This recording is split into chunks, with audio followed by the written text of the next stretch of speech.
J'arrive de plus en plus de me détacher de mes pensées, enfin dès qu'elles arrivent à revenir à l'instant présent.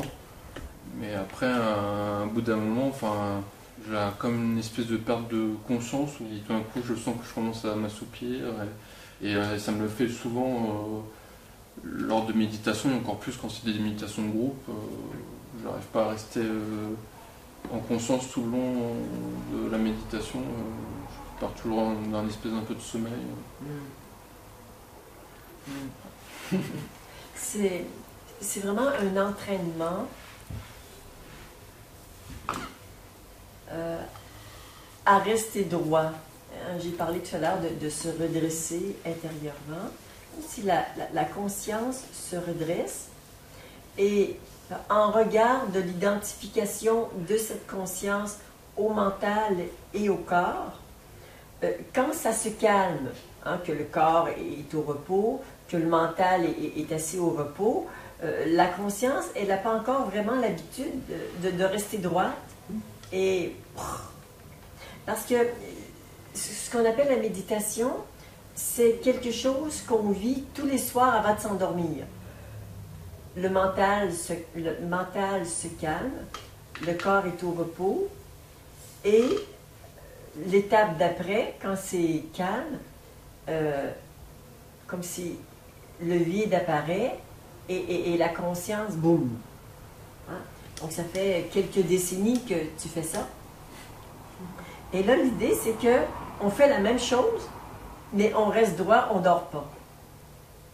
Et c'est un entraînement à rester juste à la limite, à la frontière de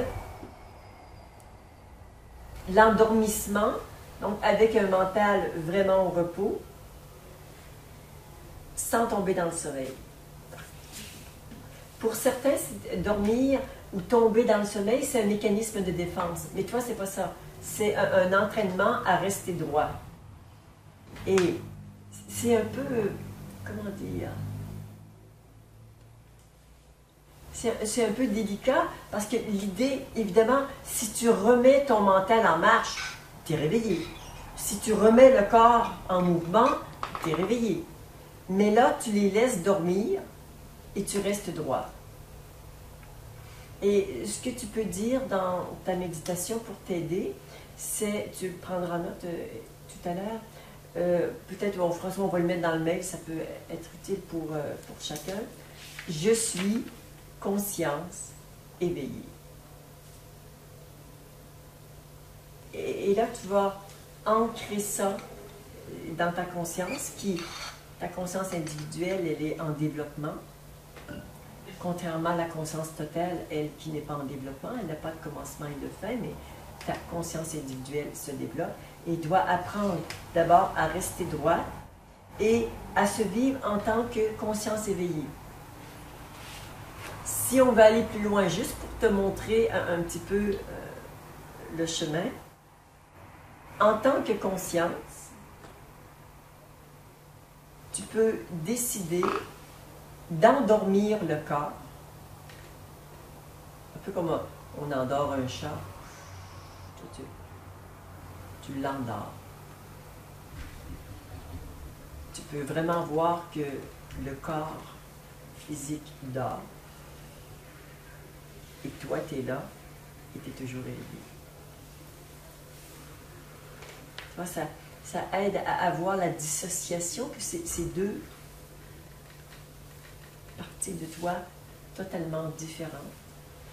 C'est un peu ce que vivent des personnes qui font une NDE. La conscience sort du corps, la personne se retrouve dans un autre espace, ou parfois les gens qui ont une opération, ils sont au plafond de la chambre, ils voient tout ce qui se passe et tout ce qui se dit dans la chambre, ils voient leur corps en train d'être opéré, mais ils disent « mince, moi je suis au-dessus, qu'est-ce qui m'arrive ?» Mais qu'est-ce qui m'arrive, c'est que toi, la conscience, tu n'es pas le corps. Et les gens qui ont ce genre d'expérience, c'est une très riche expérience spirituelle. Ils comprennent après que ce corps peut mourir, et moi je vais mourir. Je suis éternel. Enfin, ce sont des étapes que tu vas vivre pour dissocier, ou plutôt désidentifier la conscience que tu es, un peu ce que Marlène a dit, la conscience que tu es de la forme pierre.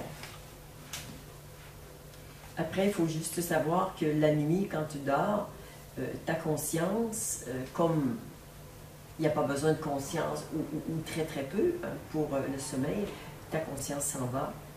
Elle est retenue par un fil d'argent et elle revient. Quand elle a fini ce qu'elle a à faire. Comment ça résonne en toi quand j'ai dit tout ça? Ça me parle parce que ça m'arrive des fois au moment du sommeil d'être dans un état où je peux plus bouger mon corps, mais sur le moment, enfin, je trouve ça désagréable. Même pas longtemps quand ça m'est arrivé, j'ai l'impression que je respirais plus et j'ai étouffé, donc à chaque fois j'ai besoin de faire en sorte de bouger mon corps.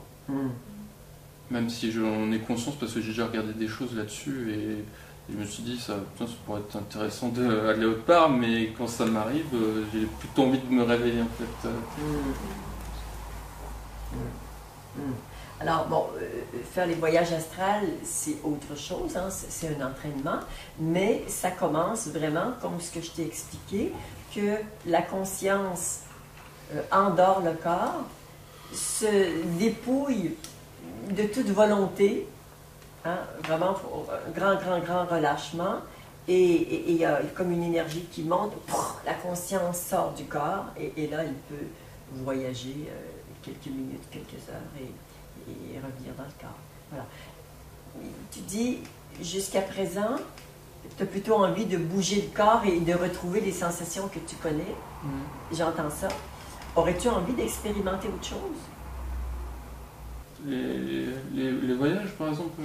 Non, mais quand tu te réveilles et que, par exemple, tu ne peux plus bouger ton corps, là, la réaction qui est motivée un peu par la peur, c'est de bouger et puis de retrouver des sensations habituelles. C'est ce que j'ai compris. C'est exact? Je sais pas, il y a quelque chose de désagréable au moment que ça m'arrive. Enfin, ouais. C'est pour ça que de ce fait-là, je veux sortir de cet état-là, en fait. Désagréable, pourquoi? J'ai l'impression de pas respirer, enfin d'étouffer, et je sais pas, c'est... Ok. Je pourrais juste t'inviter à expérimenter en conscience ce qui se passe en toi. Ces impressions d'un corps qui ne peut plus bouger ou qui a des ceci, des cela. Juste, tu dis, tiens, le corps ne peut plus bouger. Bon, tu as le droit de trouver ça désagréable. Néanmoins, poursuis l'expérience désagréable juste pour voir comment ça va évoluer. Mais en conscience. Et tu respires plus? Intéressant comme expérience. Il y a des gens qui travaillent des années pour arriver à ne plus respirer. Alors tu as l'impression de... Parce qu'il y a quelque chose qui panique en toi. Tu ne respires plus, ben tiens, c'est intéressant, je vais regarder combien de temps je peux tenir. Mais de toute façon, ça va se remettre en marche. Tu t'inquiètes pas, tu ne vas pas mourir d'un arrêt respiratoire. Ça va. Un système de survie qui fonctionne très bien.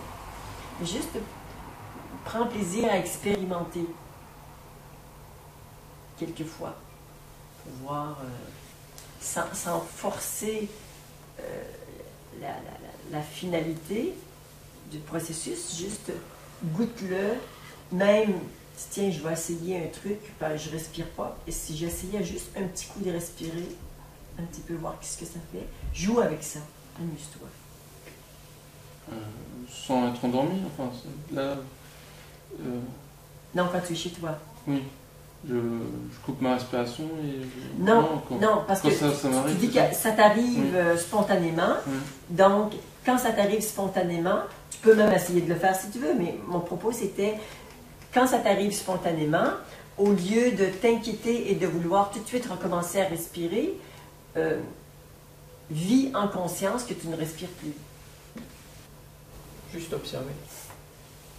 Je me dis que peut-être ce qui me paraît désagréable, c'est que j'ai peut-être l'impression d'être emprisonné dans un corps. Je dis ça comme ça, mais... Ouais, ok. Alors, vis l'expérience, dis, je suis vraiment emprisonné dans un corps, et vis bien cette expérience. Après, quand tu te désidentifies de ton corps, c'est une prison. Ça peut évoluer en une expérience assez quelconque de la conscience.